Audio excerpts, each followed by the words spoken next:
Soyez le bienvenu, fidèles téléspectateurs. Nous vous disons merci parce que vous êtes connectés. Vous nous suivez de partout dans le monde à partir de l'Afrique du Sud, Canada, Bujumbura, Haïti, Togo, ici à Kinshasa, Butembo, Beni, un peu partout. Vous êtes connectés sur notre chaîne YouTube au Centre TV. Vous êtes en train de nous suivre en direct.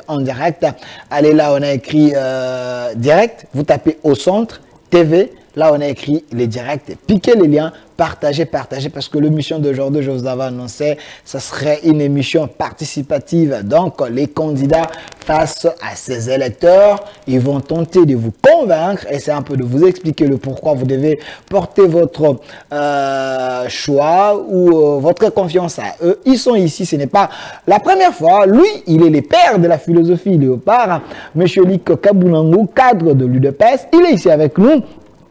Monsieur Luc, soyez le bienvenu. Merci beaucoup, Monsieur Delphin. C'est toujours un plaisir d'être sur votre plateau. Voilà, Monsieur Luc Kabunangu, aujourd'hui, vous allez faire l'exercice comme d'habitude. Je sais que vous êtes Congolais des pères et des mères, d'être bilingue, parce que les gens qui ont adopté votre philosophie, ce n'est pas seulement les gens qui manipulent la langue de Molière, et il y a également les mamans Bipoupoula, les mamans maraîchères, et aussi ils ont besoin de vous écouter. Voilà pourquoi il faut être un peu bilingue pour que nous puissions faire bien passer le message. Mais à part ça, vous n'êtes pas seul, vous êtes accompagné de notre candidat à la députation provinciale, Ngaliema. Lui, il s'appelle Sagesse Ikamba, il est le numéro 89, il est le fils, si je peux me permettre ainsi, le fils de M. Luc Kabunangu, parce que lui aussi il a adopté la philosophie Léopard. M. Sagesse, c'est le bienvenu. Merci beaucoup, M. Delphin. Nous saluons nos téléspectateurs, nous saluons la présence du père de la philosophie Léopard. C'est pour moi un honneur, en même temps un privilège, n'est-ce pas, de pouvoir partager le même plateau que mon coach philosophique, si je peux ainsi le dire, mon mentor. C'est lui qui m'a, n'est-ce pas, appris comment il faudra nager, surtout en ce qui concerne la philosophie Léopard. Je ne manquerai pas de saluer chaleureusement nos techniciens qui vont devoir nous accompagner tout au long de notre émission de cet après-midi. Salutations à tous les électeurs de Lukunga, ceux-là qui vont porter leur choix le mercredi 20 décembre au champion, le numéro 225, le père de la philosophie Léopard, Luc Kabunangu. Salutations également à nos électeurs de la commune de Ngaliema, ceux-là qui se sont réunis, qui sont venus nous voir avant le processus électoral pour que nous présentions notre candidature au niveau de la députation provinciale parce qu'ils ont cru en nous, ils ont cru en notre combat. Merci. Merci à Monsieur Sagesse Ikamba. Donc, j'avais raison de bien les dire qu'il est le fils idéologique de M. Luc Kabunangu, car il est le concepteur, l'initiateur même de la philosophie Léopard, les champions de Lukunga, selon plusieurs sources, au numéro 225. M. Luc Kabunangu, je vous avais demandé d'être bilingue, à vous de voir. Vous êtes candidat député national dans la circonscription de Lukunga. Pourquoi d'abord le choix de Lukunga? Le choix de Lukunga, c'est simple. Lukunga, c'est là que nous habitons, c'est là que nous vivons. Et nous, même au niveau des activités politiques et du parti, c'est à Lukunga que nous sommes établis. Et la candidature à Lukunga est arrivée parce que nous avions commencé déjà un travail sur terrain. Batona biso ya Lukunga ya ba commune nyoso ya Lukunga bayebi mosala tosalaka. Mosala na biso to bandaki yango déjà tango président de la République a bandaki masolo ya Union Sacrée. Na masolo ya Union Sacrée wana ezalaki po na kobongisa gouvernance gestion ya mboka parce que makambo ezalaki koleka bien te. Évolution ya gouvernance na ba projet nyoso ya gouvernement ezalaki na mwa ba difficulté ebele yango tata mokonzi akanisaki asangisa ba congolais nyoso pour que après Masolo et Banamboka, tous ensemble, Tobimisa équipe au niveau gouvernemental, ata au niveau Parlement, oyo bako accompagner gouvernement na ba contrôle na bango na ba législation pote RDC et longa. Alors yango epesa ki biso makanisi ya kobanda mosala ya réflexion to yé na conception ya philosophie léopard parce que to monaki déjà que au niveau ya mboka na biso et loko esangisaka ba congolais nyoso ezande équipe nationale na biso léopard kandenge to moni awa soki léopard azo beta ba congolais nyoso bazalaka simanaye bendele ekweyate pour la victoire de la République. Yango pendant que tozalaki ko développer concept wana sous l'inspiration du président de la République, Tobo Sanate, parce que Tolobaki, Tozana numéro 225, Tozana numéro 89, mais Natike Nabiso, numéro Yaliboso, Eza candidat président de la République, numéro 20. Beaucoup comprendre na évolution, il y a une mission Oyo, comment Yende Azamoto Oto Tieli espoir, parce que à ta inspiration et philosophie léopard, Ezaïe. Voilà que tant que tozalaki osala musala wana ya ko accompagner chef de l'État candidat numéro 20 na philosophie léopard après un temps tokomi na niveau ya ba élection base na biso ba kanisaki que musala tozo sala particulièrement pour na koya na ba stratégie na ba programme ya kolonga bobola et sengeli bokende na parlement parce que kuna bokozwa poids makasi pote mosala o bozo sala ezwa moi accélération baba na omona ba résultat na ba vie na bango yango bato na biso nde basenga ki tozala ba candidat na Lukunga. Donc voilà comment les lots Vandi Awa en tant que candidat à la députation nationale numéro 225, la députation provinciale numéro 89, mais Tobo Sanate, Toza P, Nabande Komosusu, Toza na niveau local. Pour Batonabiso Balobaki, il faut Toza la représenter partout. Comme ça, ceux qui Toza a besoin de bas service, ceux qui toquent na commune, Toza la ba candidat na biso na batonabiso bakosali sabiso. Yango Toza na ndeko Emery Bembangu, ye aza yepe Mwanangaliema, aza na conseil municipal. Toza na Toussaint Dala, aza na Kintambo, aza yepe na conseil municipal. Toza na ndeko Prince Luala, ye aza na Mont Gafula.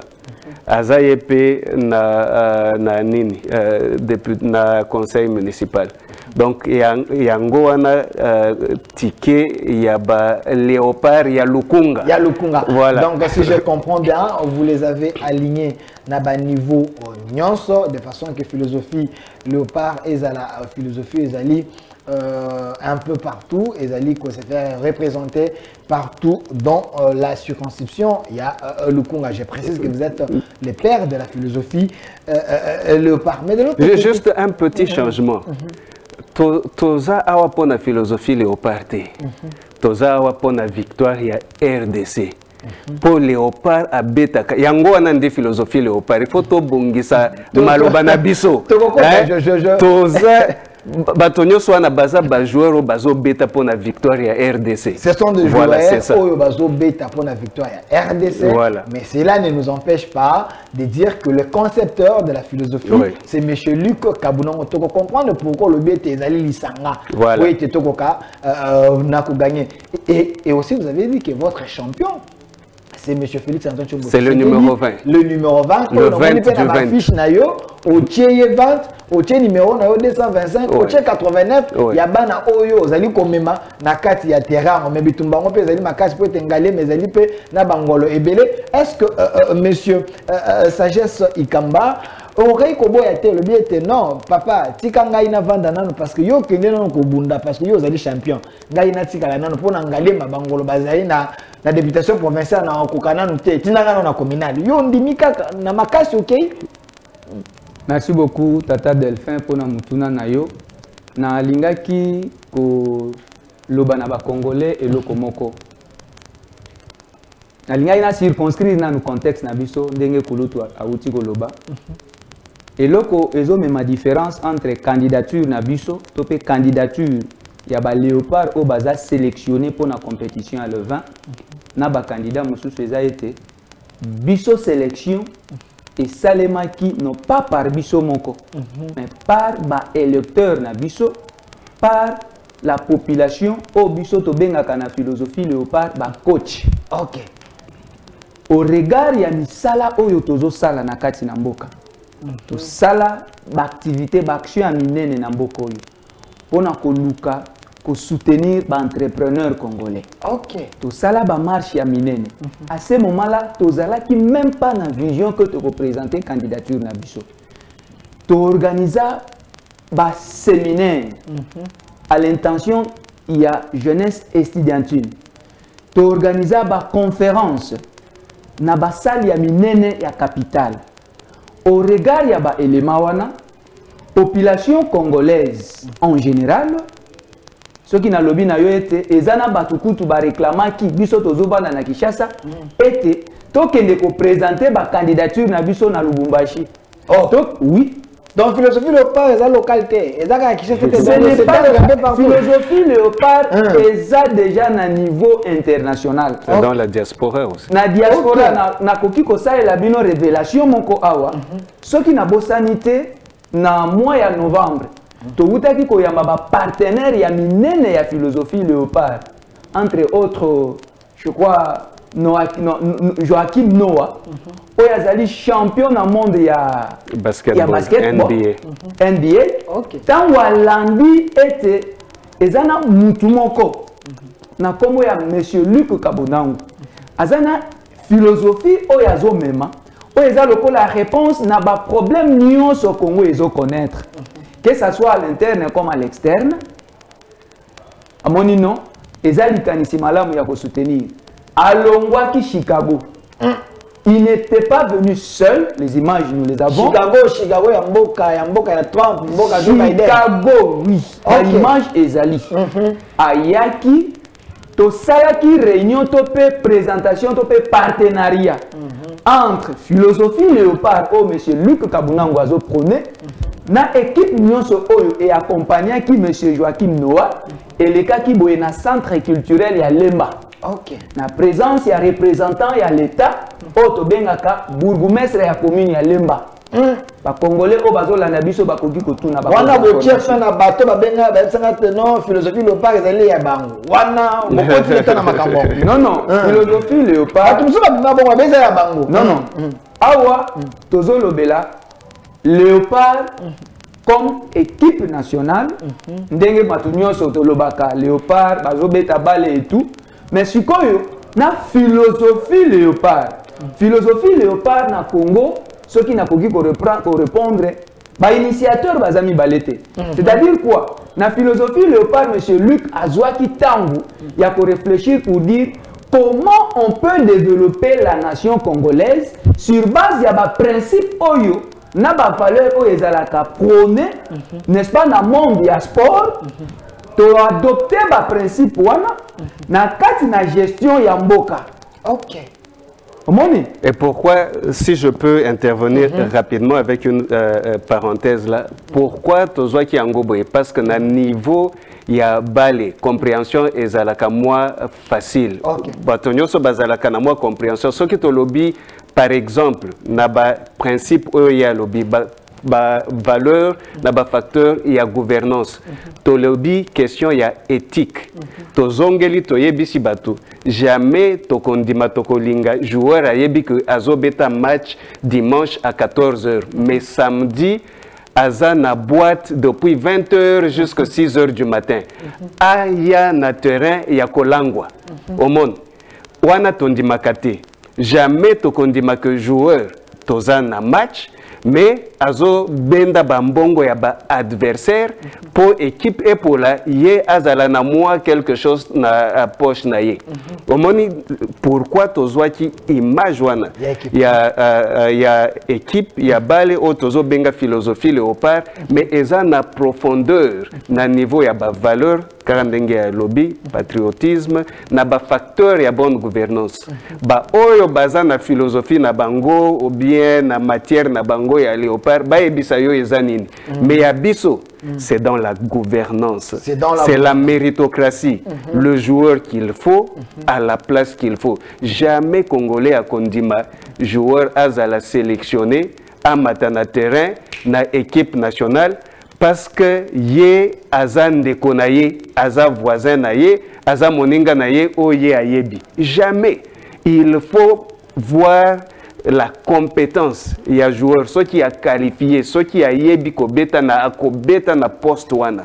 De tokotika ye. Ceux qui est un joueur ou ya koti kobeta te jamais tokoti aye na terrain parce que aza voisin ou bien moninga nanga. Donc na kati ya Léopard bolingi ba faible te ba fouter te bateau ba mérité ndé bateau esengeli bo placer na ici kama po te ba ko pesa valeur pe réponse na ba souci ya bateau bazali causer la cette union des gagnants. Alors, monsieur Luc, monsieur Sagesse, mais on a la possibilité de ce n'est pas pour rien, on expliquer philosophie léopard, on va comprendre et aussi parce que vous êtes des candidats. Vous êtes candidat à la députation nationale, numéro 225, la circonscription à Lukunga, monsieur Sagesse, candidat à la députation provinciale numéro 89. Si comme électeur, na bino ba kota la bino. Na bandi na yo moto zali moto tu ko lukela ba Congolais makambo ko tima na mamba Léopard. Na moni yango la tiango na drapeau ya mboka, nyo zaka ba intimidation te. Na moni pe ba comment c'est possible. Est-ce que votre opposition peut conseiller la paix slogan ou va conseiller la paix philosophie Léopard? Ba opposant. Philosophie Léopard eza ya ba Congolais. Eza ba Congolais nyoso. Ça veut dire que ozala na opposition, ozala na majorité, ozala na société civile, ata oza cardinal Ambongo, philosophie Léopard est concerné yo parce que concept wana eza po Congo elonga. Tozolinga que moto na moto na esika azali quand nous disons le joueur qu'il faut à la place qu'il faut. Moto na moto esika azali abeta pour que RDC nde elonga. Donc chacun joue sa partition, voilà. Quel que soit son camp, mais c'est pour la victoire de la RDC parce que quand la RDC gagne, c'est tous les Congolais qui se retrouvent dans cette victoire. Yango Tangozolo, Grand Golo et tout ça. Surtout ça, Léopard. Ceux qui ont déjà dans l'équipe nationale, Grand Golo, ou à Kolekayo, à Kozalawapi. Coach, Aza coach, or ba coach nde batindi biso. Ba coach nde ba opona, ba matana terrain. Pendant les 5 ans à venir. Donc, Bangolo Bazati. Ba coach nde ba électeur. Bango nde ba coach. Lukunga est dans la 7 communes, à moins que je me trompe. Oui. Donc, vous avez fait les sondages, les coachs, c'est les électeurs. Lobby, on vous adopte. Nous voulons que aucun de Kolobé la bisokuna, n'engé monsieur Sagesse à lobby, bossa déjà action et belé, balobé soukate, kende kuna na kati, bisoto pe sa mandat. Peuple wana ya Lukunga, ya circonscription Lukunga, monsieur Luc Kabunam. Avant you, il y avait d'autres candidats.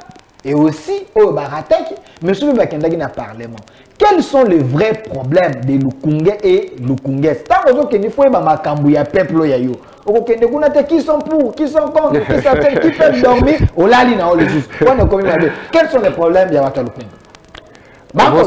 Vous savez, le problème, il y a Bato Lukunga, il y a problème, il y a Congolais, Nyoso. Il y a une philosophie léopard, il y a pour la RDC Mobimba. Mais ce qui est zongi na circonscription à Bissau, il y a Lukunga. C'est quoi les problèmes de Lukunga, qui sont les problèmes partagés par tous les Congolais? La pauvreté est à un niveau indescriptible maintenant. Au niveau extrême. Nous avons un problème sérieux au niveau de l'administration publique, de la gestion. Nous avons un problème des infrastructures. yango atana ba infrastructure wana na Lukunga toza na problème ya mai ya moto ya banzela toza na problème ya bobola. Dans tout ça, notre partition dans un premier temps eza ya se concentrer na question ya bobola kolonga bobola. Pourquoi? Parce que poto tonga ba infrastructure, poto pesa population na biso mai, poto pesa population na biso courant, électricité, il faut tozala na makoki. Yango il faut biso nyoso ba congolais to banda kosala poto produire richesse wana o ekosala que gouvernement na biso pe ezala na makoki ya opesa biso banzela kotongela biso banzela opesa biso mai, courant, électricité, ainsi de suite. Yango wana ba coach na biso ba monaki que bino boza ba joueur qu'il faut na poste wana ya lutte contre la pauvreté tokotinda bino. Déjà to monaki dege bozalaki obeta ba match préparatif siko tozo kende na match final wana bino il faut bozala na terrain bino bokoki ko manquer de place dans cette équipe T parce que la plaque tournante, ndenge toza na capitaine na biso numéro 20, il faut azala na ba joueur lokola bino na terrain pour que a réaliser vision na ye o azanango pour Lukunga ezwa biloko nyoso makambo nyoso o bazanango na besoin. Mais na banzi que Léopard nanga akoki o bakisa soki eza na makambo nga na bosani, il peut toujours ajouter. Vous êtes en train de vous compléter parce que vous êtes les pères, mais yepé a assimiler les sons dans le lenge oyo PC là qui est en gros. Je précise que M. Luc Kabunango, ce n'est pas un kouya-kouya. C'est un cadre de l'UDPS, c'est un vrai scientifique, il est auditeur spécial.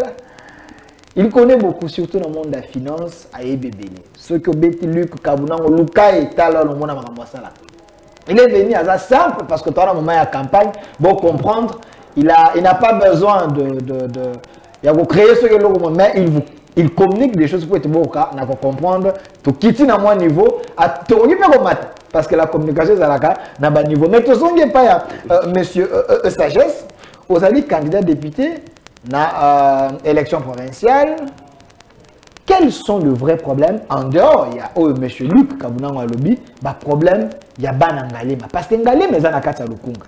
Le problème, il y a Nin, Oyo, Oyebi. Merci beaucoup, Papa Delphin. Je vais rapidement répondre parce que Kulutu a Zouaki, moi, il va pouvoir compléter par rapport à Moutuno, Lobaki Nangai, Otunaki.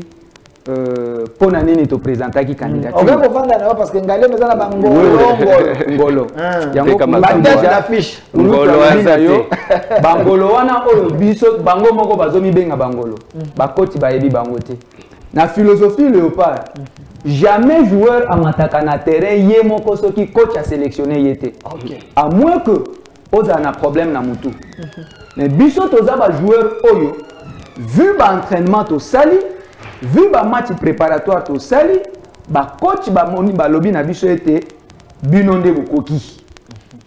Donc, ezana commune mon côté, il y a Lukunga, oyo philosophie Léopard ezate, oyo ba coach tope ba représentant, il y a ba coach na biso bazala kite ba prena ki parte na ba activité nyonso oyo et même qui na désignation na biso comme ba Léopard o bazo beta match oyo ya le 20 décembre.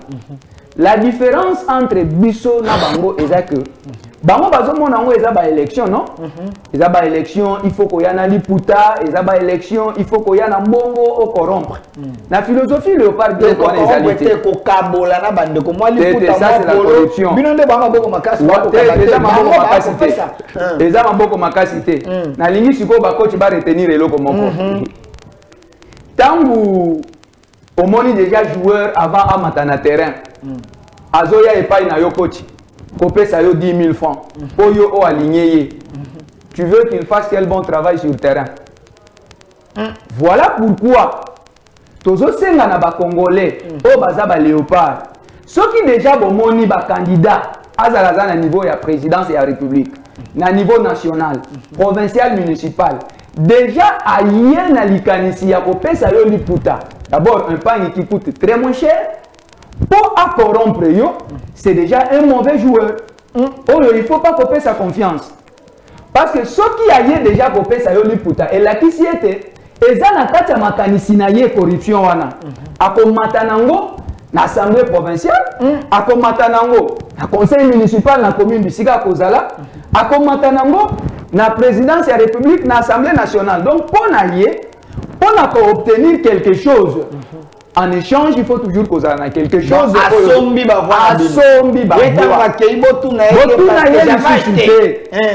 là que ça dit sous grave tout le monde en a terrain zani. Le ko la bateau bazoli benga ba grangolo malgré ba coach na biso bazo reconnaître en côté.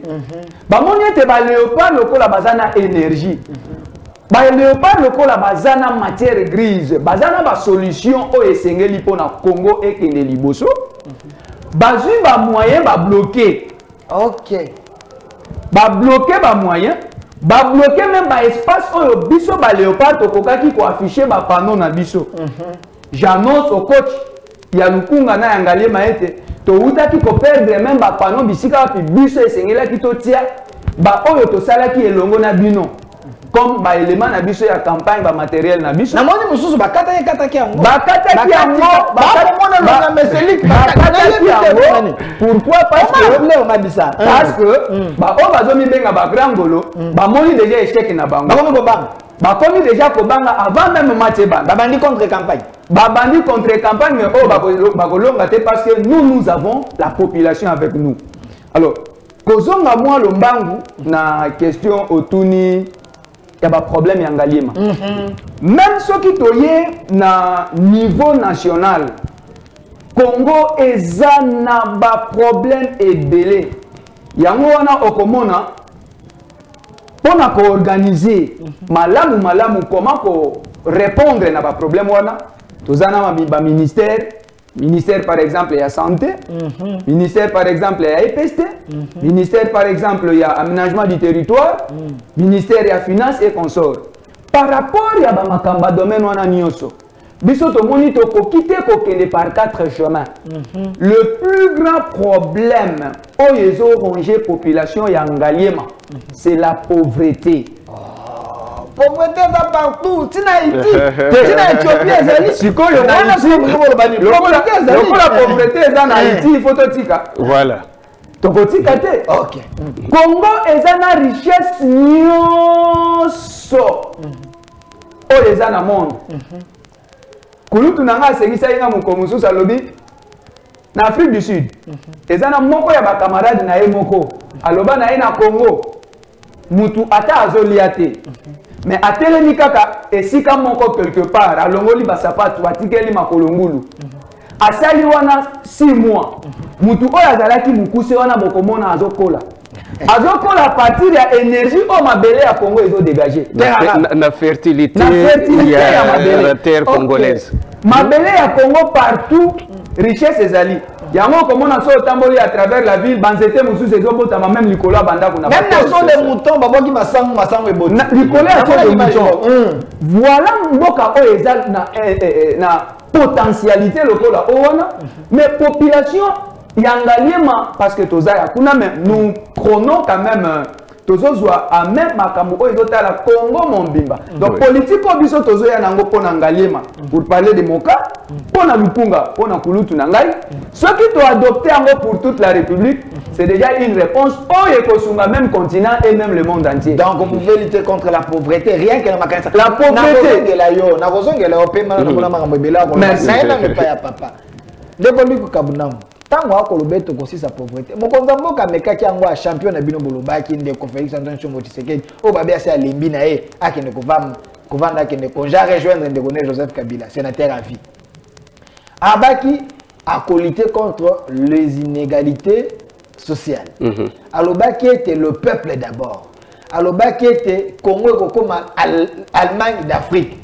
Yo, na slogan na lopaobi, vous devez lutter contre la pauvreté. Na lukunga, pauvreté. Quel est la kanduka? Ah, on a degré à pauvreté. Nous sommes là-bas. Si nous connaissons. Zéla Kassité.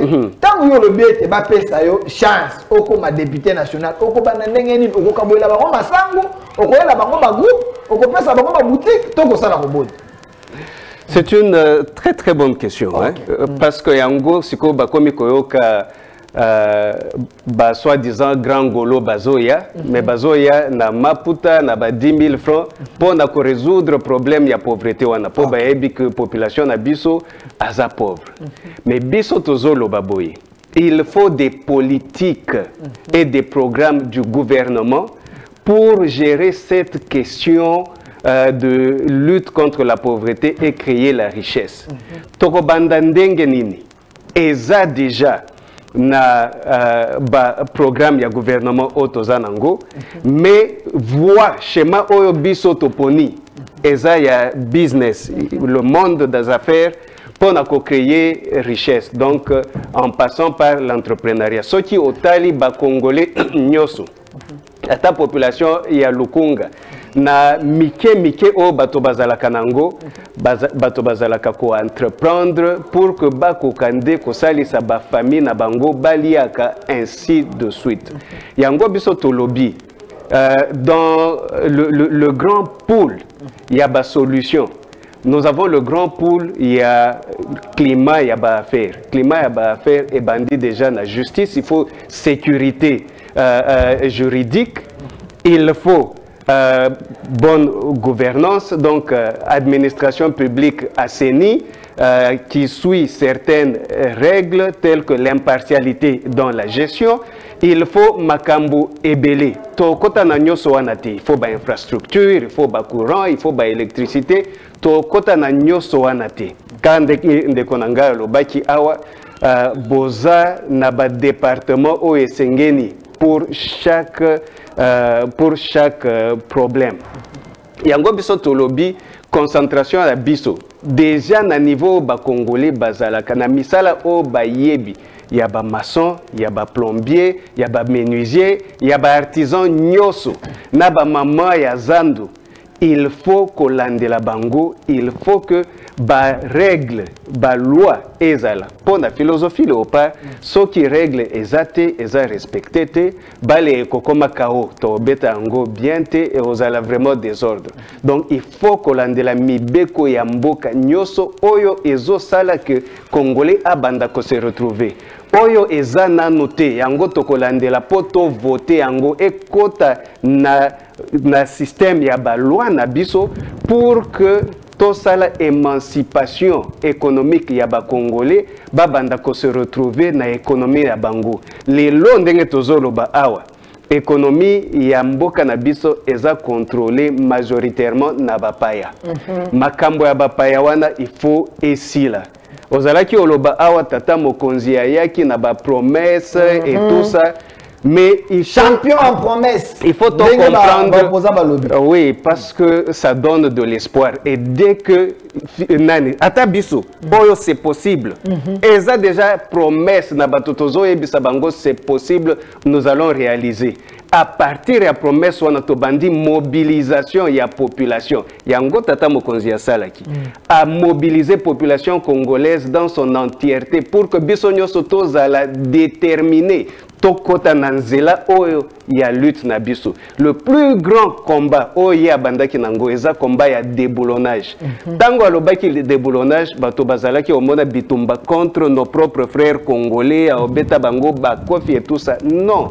Mboka na biso eza attaqué, contrôlé, géré par des forces étrangères. Yango basi bazui économie na biso, bazo na biso boye. Biso to chinois. Tokupaka bobola en complicité na ba ozo benga ba grand golo devant ba coach na biso ba grand golo nde biso eza bato wana te o bazo sala complicité ba benda ka ba mbongo ya l'état ya population na biso population ekembaka po bazonga bazati wana ezalaki wana ezalaki moi parenthèse yo bandi okota na parenthèse j'évolue voilà pourquoi mobiliser Nassima ya tata mokonzi numéro 20.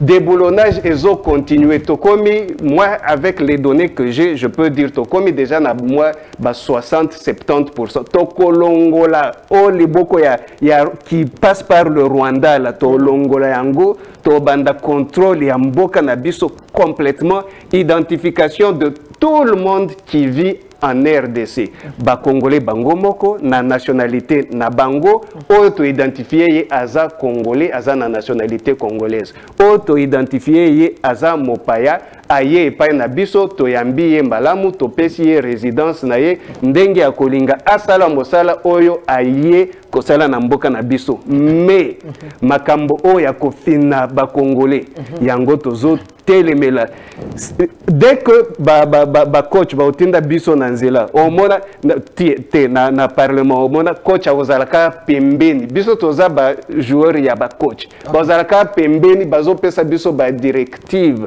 ya biso ezate ya okei après 5 ans ozongi na Maputa na philosophie léopard ceux qui ozongi na Maputa après 5 ans ba osala boye coach osala boye changement yote ngana olinga changement te ngana olinga ba aligner na match au Ekolanda 2028. Monsieur Luc Kabunongo, quand il parle des coachs, ce qui veut dire c'est la population des secteurs de Lukunga, on est ba coach oyo ba koki ko pesa bango mandat ba kana okene parce que tout ça un sujet moko important, lutter contre la pauvreté. Vous êtes candidat à la députation nationale dans la constitution de Lukunga numéro 225 bateau ba ko se plano ba ko voter yo mais nazongeli na yo ndeko sagesse candidat à la députation provinciale na Ngaliema parce que makambo ya pauvreté boko ya lobe na niveau ya Lukunga et ko yepoko matana niveau national yo tozonga na niveau ya quartier parce que Ngaliema owana nous avons des gens, des entrepreneurs.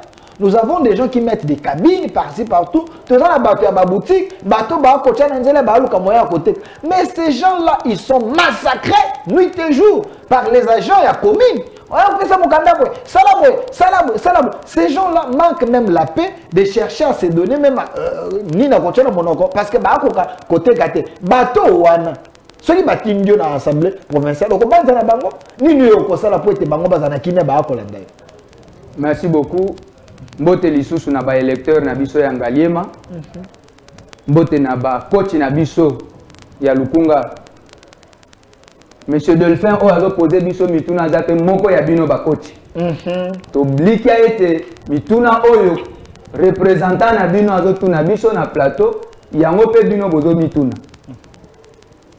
Tata Delphin outaki koloba ete mokonzi mboka asalaki ba promesse.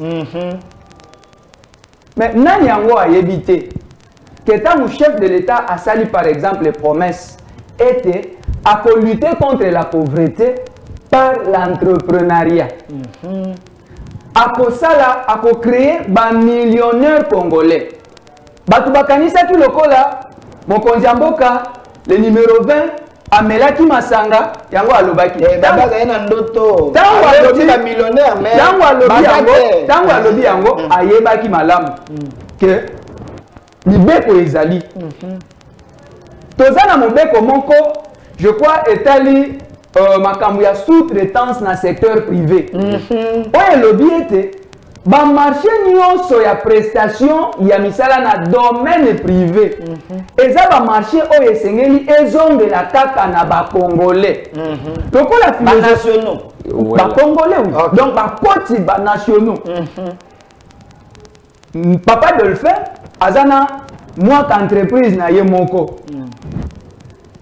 par exemple na zwinda kisakaka ye asalaka mai ba mai oyo ya mwa ba milangi gouvernement na niveau ya likolo azalaka na posa ya mai po na nini po akotisa par exemple na ba cabinet ba mai ka ya mike oto melaka wana ba komi peut-être Delphin voilà ya yo alors gouvernement a contacter entreprise moko boye centrale soki entreprise wana amoni ete ye aza na incapacité ya kopesa mai na gouvernement mobeko elobi nini esengeli na ye a recourir na entreprise locale oyo monsieur Delphin aza nango po aza mwana mboka wana mobeko Mobeko elobi bongo. Dango mbongo wana ekobima ekozala ba 10 000 francs, 4 000 francs. Marché à sous-traitance les aba milliards. Même la Banque mondiale a financé yango. Tant que monsieur Dolphy a kozwa mbongo wana, c'est un Congolais. Millions wana kozwa ngo ekotika la wapi? Na Congo automatiquement comme millionnaire. A comme millionnaire na ngonga moko. Ba Congolais o bazo sala na moka entreprise ya muke ya tata na ngai Delphin. Bazalaki na chômage, bazalaki na ba impayement, automatiquement ils sont récupérés. To absorber to ya to lomoni muke to ya chômage. Na suis sous exemple mususu. Fojek.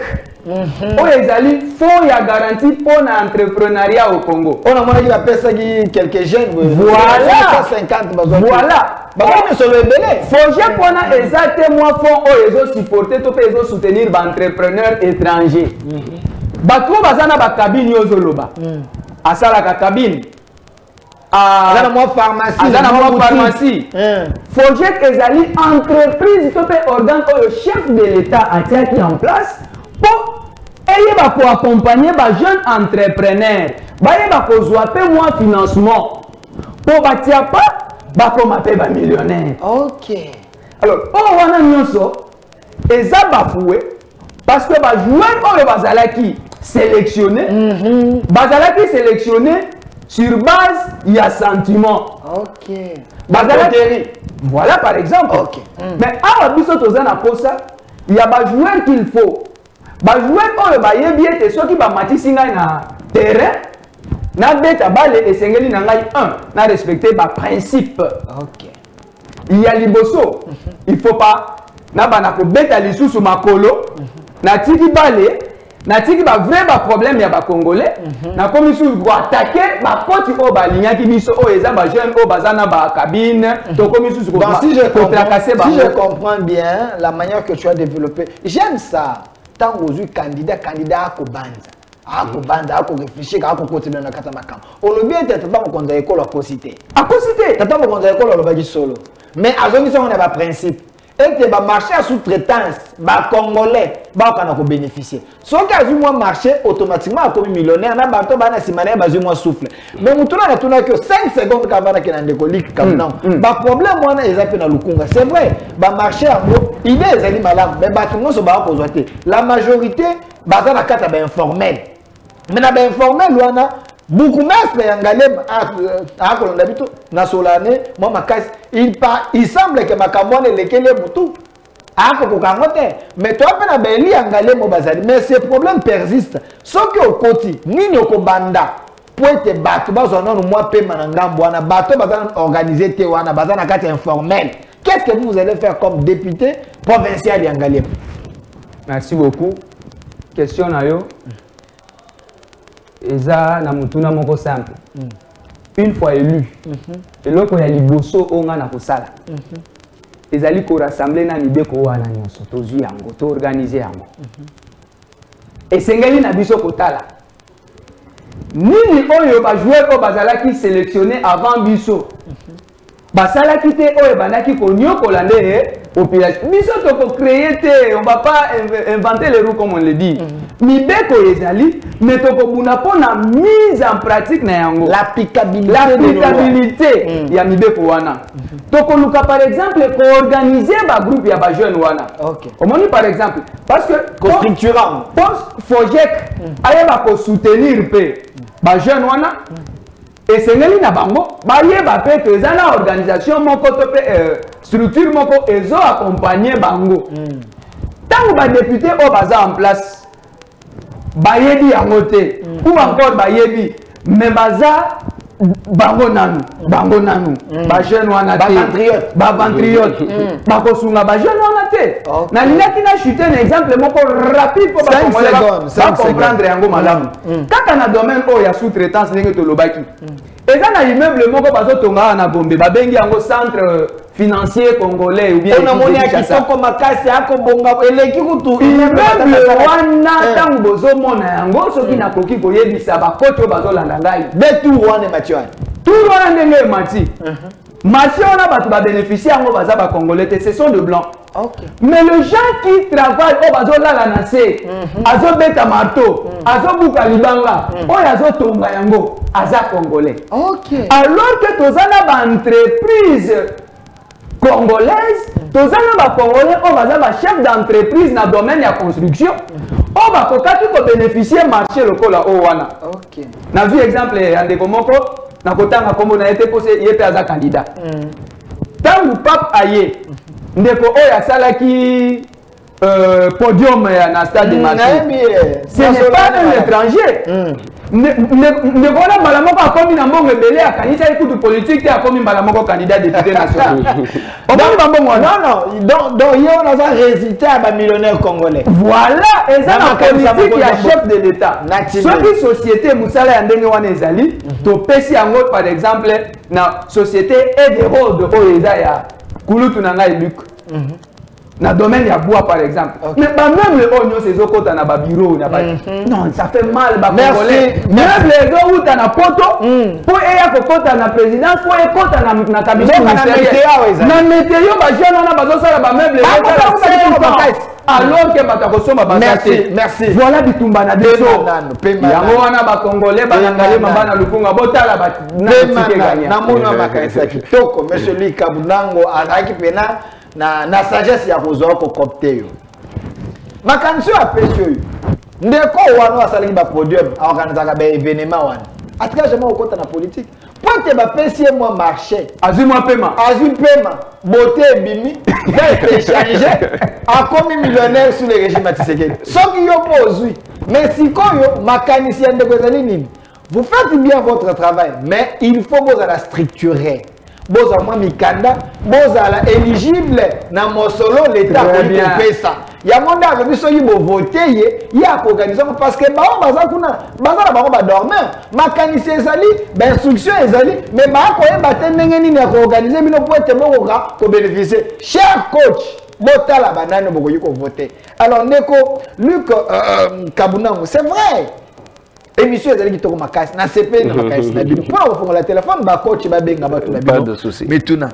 Alors les lois existent mais l'applicabilité pose problème. Il semble que tous ces grands là parce que vous luttez contre la pauvreté. Tous ces grands là bazana molimo ya corruption. Na lolenge moko okondimate. Même les gens qui sont censés prendre les décisions. Soki ka moto azamo suke kalinga aleki wana Kongola ta azaki concurrent de lokana kozote. Comment lutter à la source pour que ces gens donc on a quoi affaiblir les entrepreneurs congolais et les chefs d'entreprise congolaises. C'est une très bonne question. Nous voulons retourner l'entrepreneuriat aux entrepreneurs. Et quand nous parlons de créer la richesse pour avoir des millionnaires congolais, et ça, des millionnaires politiciens.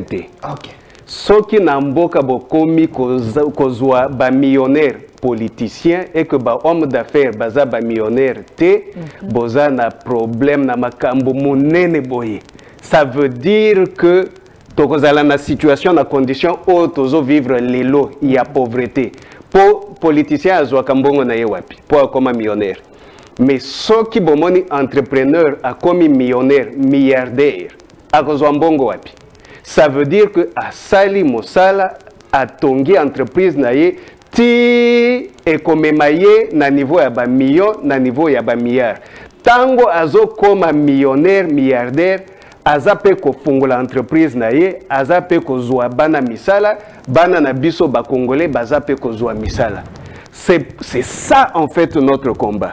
C'est à ce niveau la kolandela mibeko quand nous parlons des principes pour que na état de droit eza parmi les facteurs de bonne gouvernance tokotisa miyibi et que miyibi bazala na sanction na bango jamais tokondima toko permettre que ba joueur baza déjà sélectionné baza 22 baza na kana bango mais na quand wana avant ba kende match 2 heures avant match nga sak nanga ebunga parce que moto mosusu azalaki wana bendi yango et que tango na bandi koloba et puis to détecter ezala ki fulani nde ayiba ki sak nanga bande konaye ba ye ba bimi a biso bo simba mwana na biso te, nous vous mettons en garde.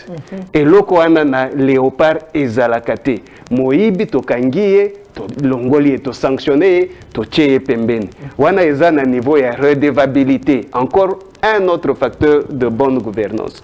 Donc tokolandela mibeko wana, ça c'est un. De deux, ce qui mibeko ezate, il faudra koya na mibeko ya sika o eko renforcer promotion ya entrepreneuriat ya ba congolais. Par exemple, ndeko sagesse alobeli makambo ya secteur privé na sous-traitance. Là ça va, c'est très bien. Mais na secteur public, toza nanini. Il faut payer parce que les plus grands marchés dans tous les pays du monde, ezalaka ba marché ya gouvernement. Ce qui botali consommation à gouvernement na niveau ya ba produit na ba service ezalaka munene. Donc ce qui yo ozui kaka marché ya gouvernement obongi. Déjà, tu peux prendre même ta pension. Contrat moko kaka. To kitanase pour comprendre. Hôtel de ville à Kinshasa, ezana mituka combien? To somba kayango wapi? Et pas ya ba congolais ou bien et pas ya ba paya. Bon, soki ba mituka wana ezui ba pan ou bien ezana besoin ya entretien. Et kotaka na ba garage nini. Or, biso na philosophie léopard déjà na musala o to sala ka déjà sur terrain. To si to identifier déjà ba mécanicien congolais. Ata soki boke na ba garage awa na Gombe, bokuta moto aza na C ya mutuka o azo sala ba réparation aza congolais. Ba futa kaye combien? Mais yo ko futa combien na mutuka na yo pona service. Yango biso tozolinga déjà na programme o ezali déjà na accompagnement ya ba institution nyoso o eza na C ya ministère ya entrepreneuriat. Par exemple, y compris le FOGEC. Tout ça là que tu identifié ba mécanicien, on a un exemple one. Tu identifié ba mécanicien congolais, tu organisé bango, tu pesi bango formation au Esengeli et puis tu pesi bango financement, tu sali accompagnement pay pendant autant de temps. Tout le monde ndenge bakosala parce que il faut projet wana eza la réussite. Oui, oui. Nous avons monsieur Mathieu Takizala qui est ici à l'Humété. Par exemple. Avec SAG.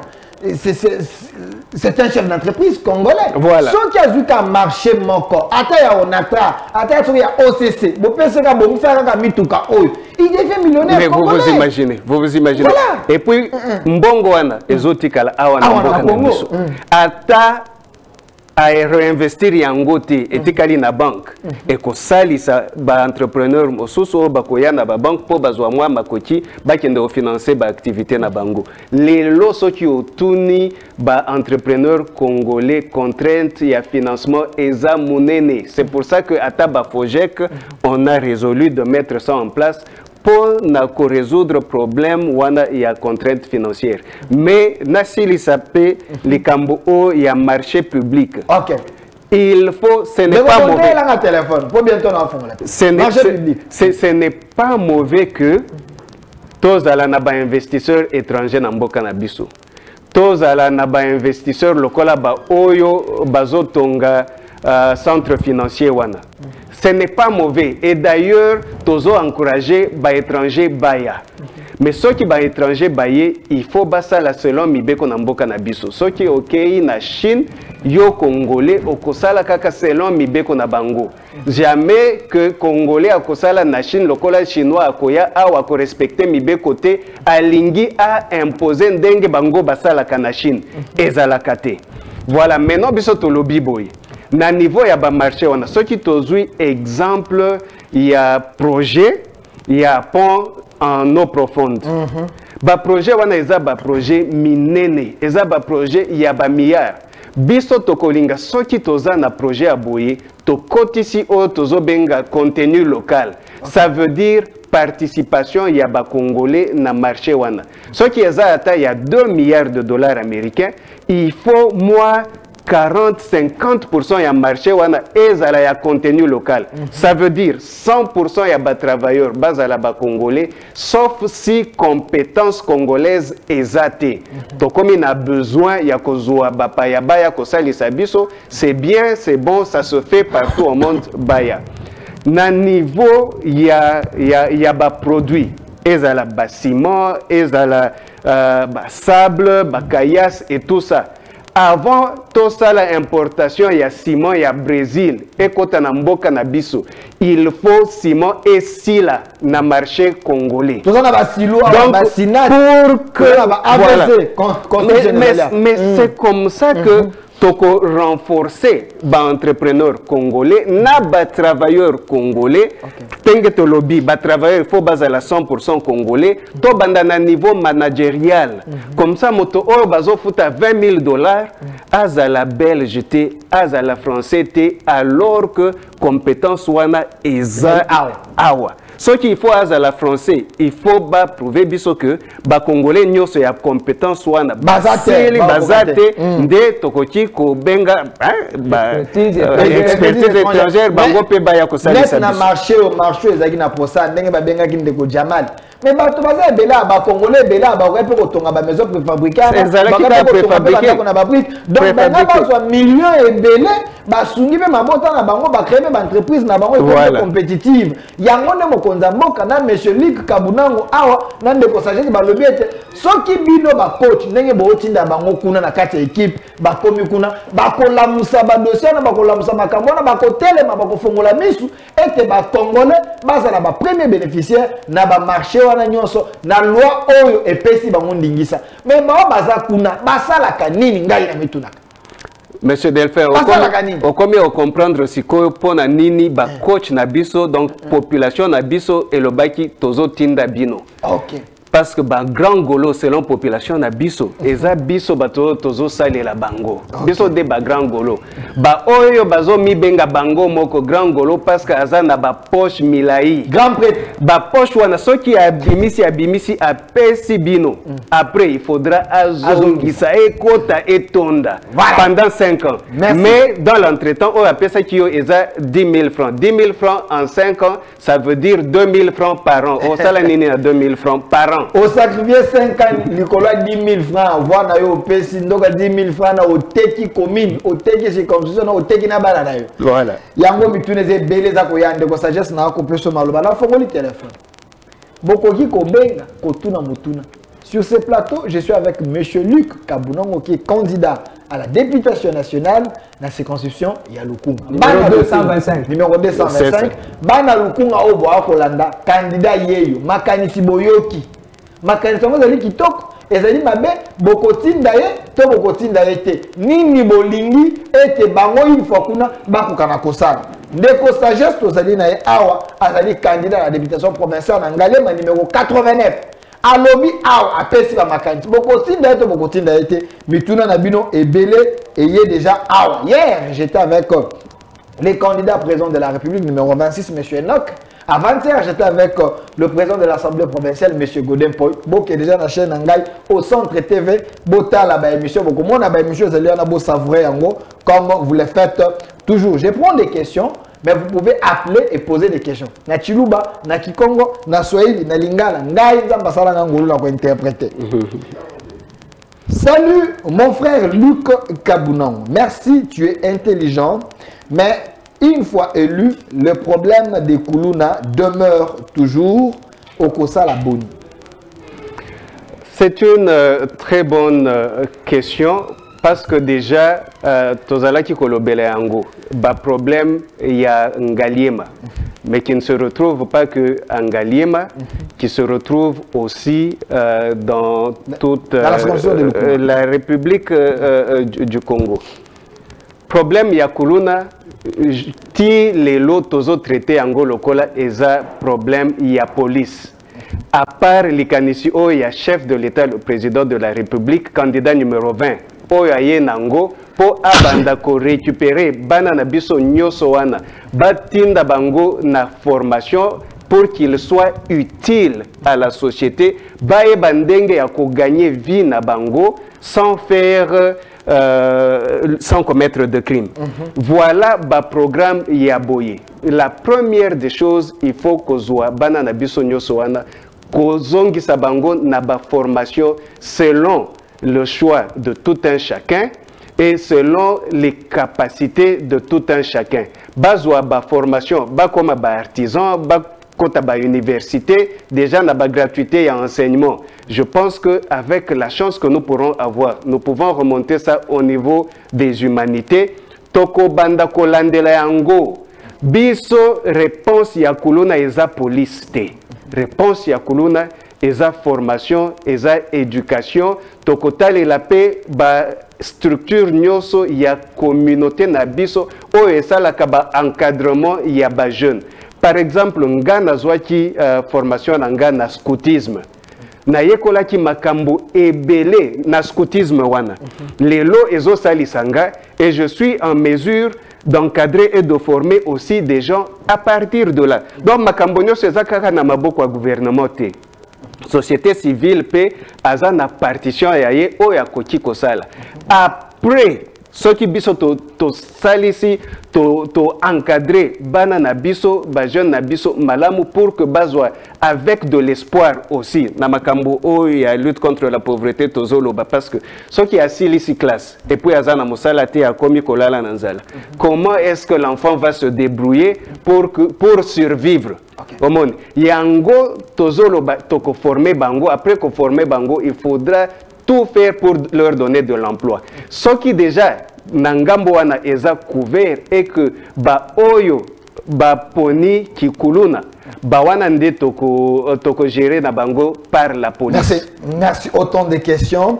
Salut mon frère Delphin. Pourquoi monsieur Luc veut seulement devenir député national? Moi je le vois avec cette philosophie riche comme gouverneur de la ville de Kinshasa à Kosovo biso. Merci beaucoup. Déjà, ce qui population na biso o tozo benga bacoach nde ba décida ka ba placer yo wapi. Dans un premier temps, bacoach ba monaki que il faut na kende na députation nationale et que ndeko sagesse a kende na députation provinciale et que au niveau de la députation provinciale makambo koki ko sala makuna. Donc, tout n'est pas exclu. Ce qui coach a décidé, c'est ouvert. En tant que membre d'un parti politique, nous disons toujours le cadre est discipliné. Quand il est déployé, il suit là où il est déployé. C'est là qu'il va servir son pays. Donc, de ce côté-là aussi, c'est ouvert selon le coach et le parti aussi. Salut mon frère Delphin, c'est pour la toute première fois que je puisse écouter les cadres de l'UDPS Sagesse que je vois souvent parler à la télé, mais dis-lui, lui il est de l'UDPS, mais en Galem il y a un problème de force du progrès avant d'arriver vers Gramalik. Une fois élu, à Kosalanine, est-ce qu'à Kokangaba de Konae? Merci beaucoup de Konanga. Il y a cadre de l'UDPS? Effectivement. Ok. Effectivement. Il y a un lobby na yo. Biso tozate lokola batu oyo olali olamuki oye ko postuler. Ezali fruit ya travail à long moment. Kulutu nanga lobaka tant to banaki makambo yo, on ne pensait même pas aux élections. Nalinga qui n'a répondre na ndeko nanga rapidement. Maintenant c'est qui sanan ba congolais pina pesa bango kanda un exemple moko. Kanda. Kanda wana ko pousser bango ba ya ko yambambala moko philosophie léopard. OK. Na exemple kulutu apesa ki ya ba mécanicien congolais na ba mécanicien étranger. Muko musuto otambola to komi juste na sabenawa mutuka ya kulutu ezipana.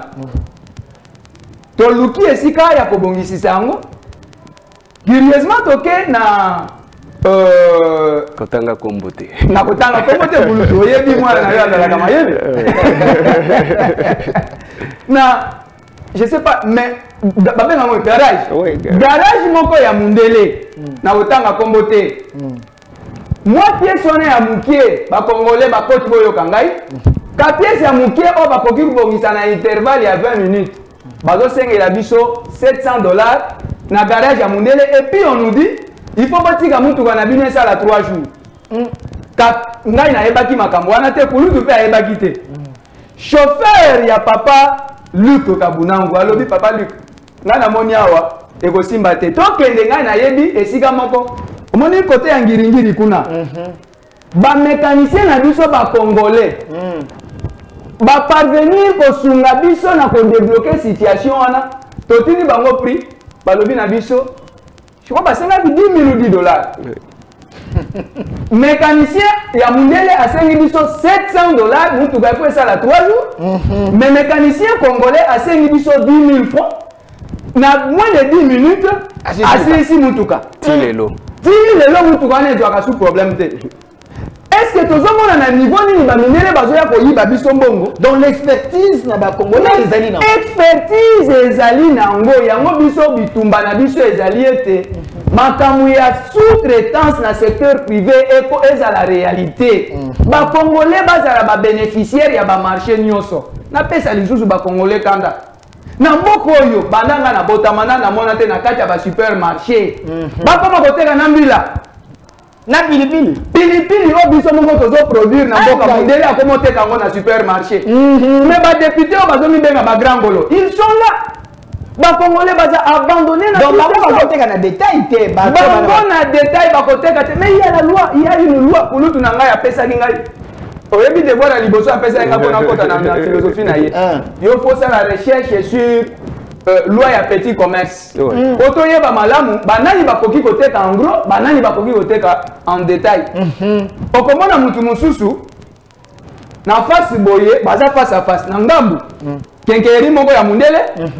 Na gauche kenkeri ya mutu mwindu. Bango mibale na mundele na mutu mwindu bazoteka en détail. Mais loi epekisi mundele akoki koteka en détail te. Il faut mutu mwindu oyo azoteka en détail akende pa na ye asombi yango 10 en gros azoya koteka yango moko en détail. Mais ce qui se passe na Kinshasa na Congo exactement pour contraindre les Congolais batikala na pauvreté. Du moment que ba élu na bango bazali la police aujourd'hui bazo bibenga ba grand bangolo ba ye ba pesi yo lisusu liputa ba pesi yo 2000 francs pour 5 ans bakima yo batika yo na pauvreté batongo turo yo biso na philosophie léopard lo bakaboye changement ata agent de konayo ce n'est pas parce qu'agent de konayo mais ceux qui avaient karabal était malamu te ndo matin na terrain. Merci rapidement na phénomène force du progrès. 5 secondes mais tout les belé à monsieur Liké force du progrès batu bakanisa te ezali milice topé ezali moi structure moko boye oyo biso tokoki ko bwaka bango parce que baza bandeko na biso te et tout non na kati ya ba léopard tozana ba léopard mususu nanu ba comprendre ba leçon malamu te. OK ezana ba léopard mususu déjà ba comprendre que soki oza na kati ya équipe biso nyonso toza na kati ya léopard il faut na linga tata Luc po aza léopard na kosala ye mabe te papa Delphin il faut na linga ye po aza léopard na kosala ye mabe te bitumba na ngai o na kozala nango na bandeko na ngai ya force du progrès e kozala nini côté ya bango philosophie léopard pona koloba na bango ete biso nyonso comme ba congolais toza na mumbunya kaka moko eza boye Paul Kagame mumbunya ya ba congolais nyonso ezala ba o baza na opposition ezala ba o baza na majorité oza force du progrès oza force grise oza na kipatakatika oza na mboka na nkara na bulungu na ngalema na monga fula mumbunya na biso nyonso eza Paul Kagame. Mais entre nous on n'est pas ennemis parce que toza ba léopard. Merci. Dans tozo sala yango bongo bandeko na nga ya du progrès na lingaka bino mingi le vendredi passé tozala ki na bino boyebi yango. C'est le Congo qui perd. Merci. Mais nous disons le Congo doit gagner. Merci. Avec la force du progrès et les autres Merci Congolais. monsieur Sagesse. Autant de messages. Merci pour l'intérêt que vous portez à cette émission. Ne sais pas le bien le bien. Mon gars va Congolais d'aller Paul Kagame. On doit se dans le bien. Il y a Paul Kagame va se laga et pas un zan. Il tire à Congolais de Paul Kagame. Comme on a ton lingana. Ton le tribalisme, ton lingana.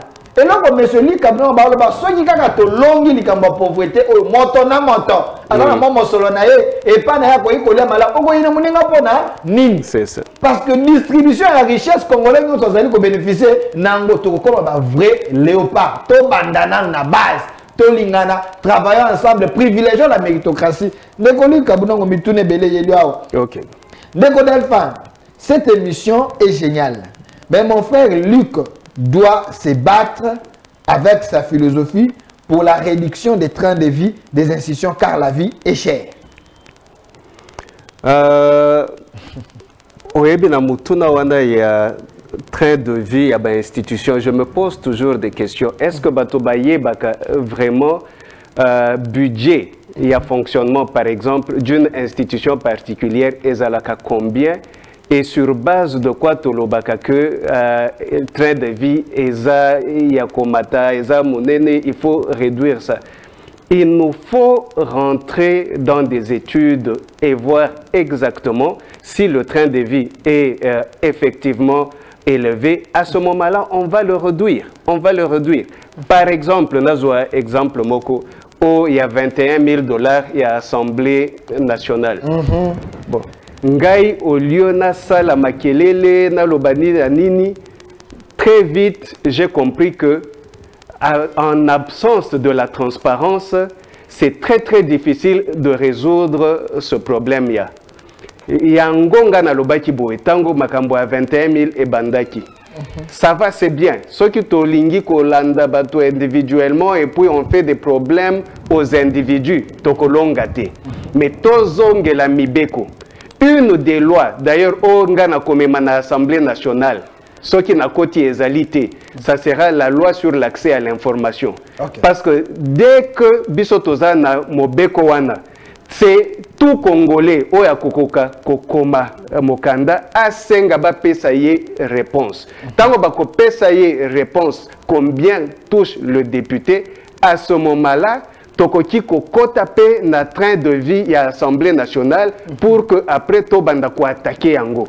Donc il faut vraiment tozala na ba principe totala baninga te et comme les kambo ya ndeko nanga moninga nanga te.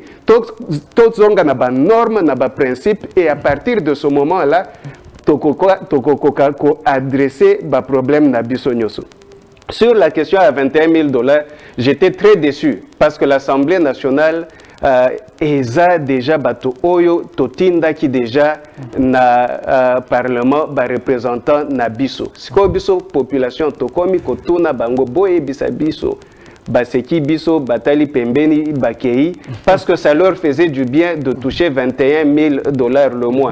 Un individu et beaucoup d'autres qui touchaient beaucoup plus. Dans la zala qui oye bisabali au parnanga, kokanisate que parlementaire nyoso bazwaka 21 000 et zana bao bazwaka beaucoup plus. Okay. Parce que toye binenge basala kamakambo. Voilà pourquoi il faut tozala na balwa o eko kotisa eko renforcer transparence na gestion ya biso. Et avec la transparence, très vite nous pouvons voir où sont les fautes, où sont les déviations, où se trouve la fraude et on peut résoudre le problème. Merci. On est vraiment à la fin. Je vous donne 1 minute comme mot de la force adressée à mes lecteurs. Il y a Ngalema, numéro 89. Pourquoi il faut le 20 décembre voter à la caméra et puis M. Likabnon, on fera aussi le même exercice. Merci beaucoup.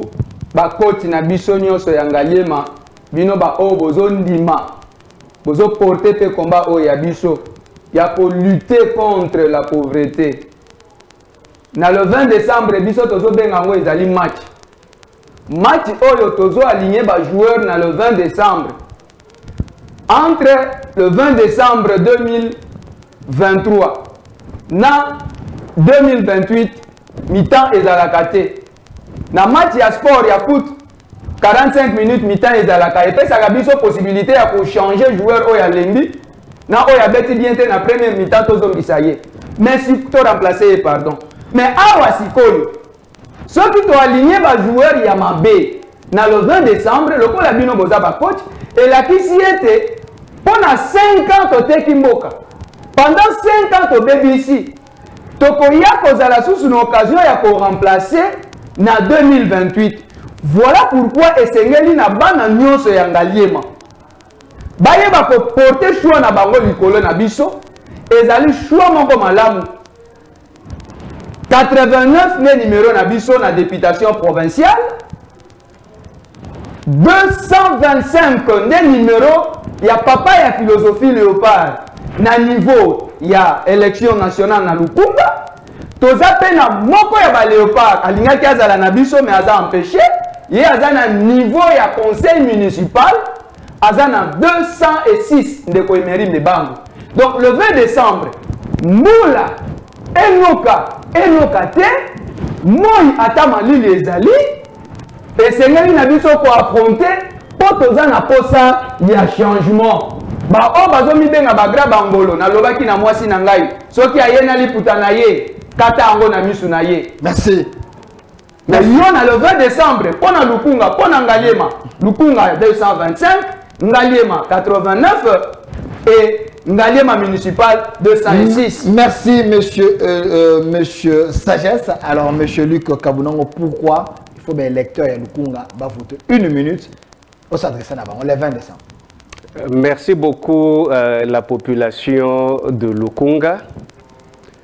Le 20 décembre, si nous voulons que vous puissiez porter votre choix sur nous, c'est parce que nous savons que vous nous avez observé dans jeu, dans préparation, dans match d'entraînement et que boya qui est pas un abisso, binonde boloba qui bolingi botinda biso ko beta match sikoyo pour 5 ans pour que la RDC soit gagnante.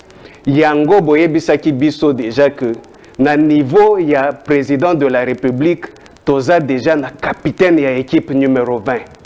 Bino bozala simanaye parce que bino boko renforcer ye parce que bino boza na matoi boyo kaka oyo biso ba coach tolobaka na oyo capitaine alobaka.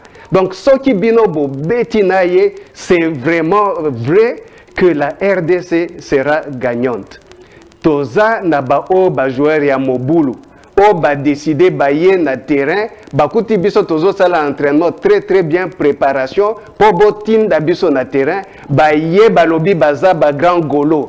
Donc ba respecter ata bino ba coach population na biso te ba ye ko sala démonstration de force na bango likolo na liboso na bino bola kisa bango ko bino nde ba décideur bino nde ba coach bino nde boko pona numéro 20 président numéro 225 na députation nationale ya Lukunga, numéro 89 na Ngaliema, députation provinciale, na conseil municipal toza na numéro 206 ya Ngaliema, na numéro 67 ya Kintambo, na numéro 973 ya Mongafula. Merci monsieur Luc Kabunango, le père de la philosophie léopard, les candidats à la députation nationale dans la circonscription de Lukunga à numéro 225. Merci d'avoir répondu à notre invitation également. De l'autre côté, monsieur Sagesse Ikaba, candidat à la députation provinciale dans le quartier, hein?